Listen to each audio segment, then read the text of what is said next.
Good morning, everyone, and welcome to Climate Week NYC and today's opening ceremony.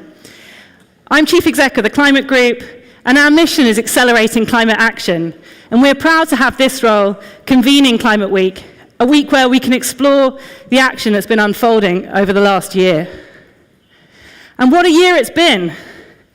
While President Trump's announcement in June wasn't welcome, at the same time, it's brought media attention to the issue of climate action like never before.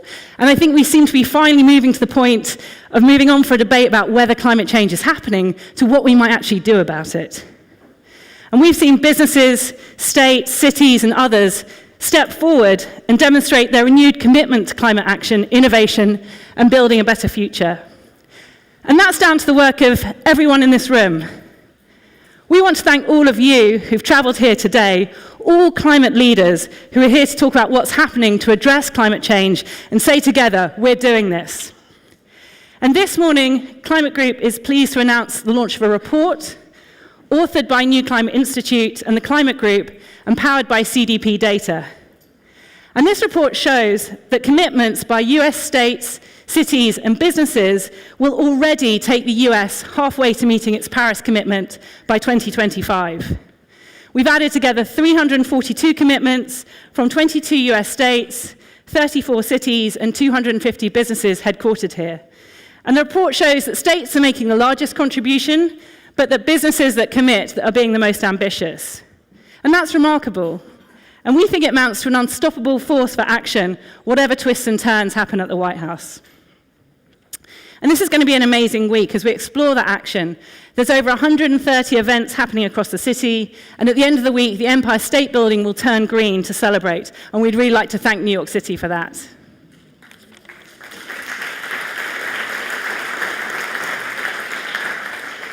And I also want to say particular thanks to the United Nations and their continued support for Climate Week.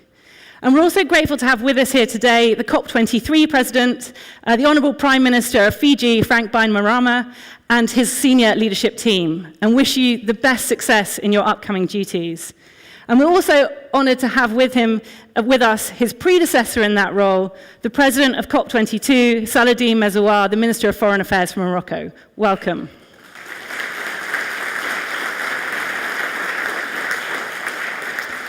And lastly, we'd like to thank all of our sponsors and supporting partners, and in particular our headline sponsor, Bank of America, and our platinum sponsor, Siemens. Thank you very much for your support.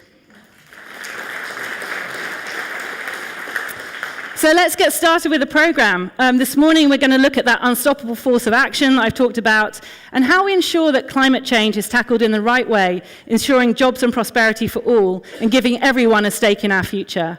But first, let's start by looking back at some of the news from the last year in a short video.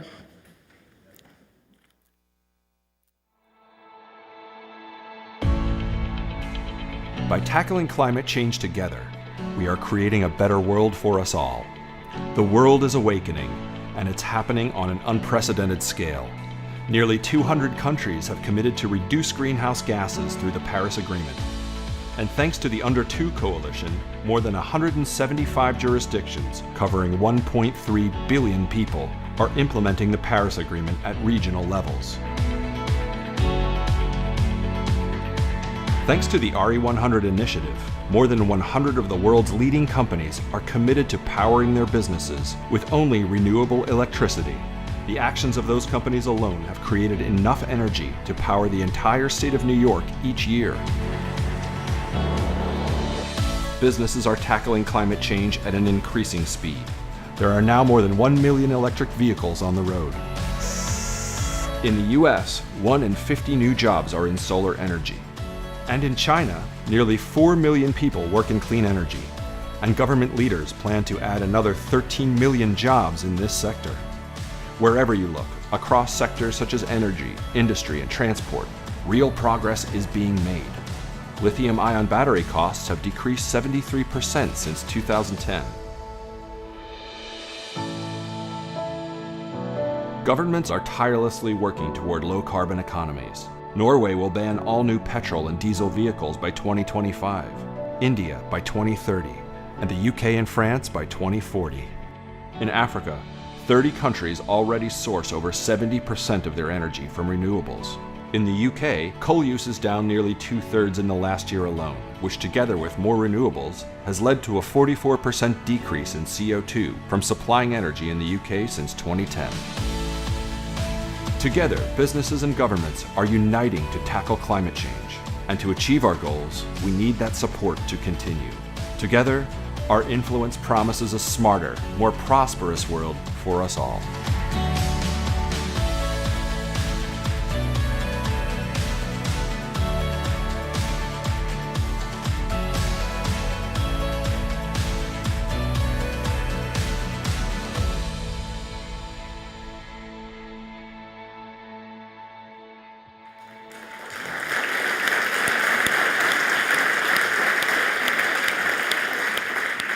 I was told to resist the temptation to dance, which I think I did quite well.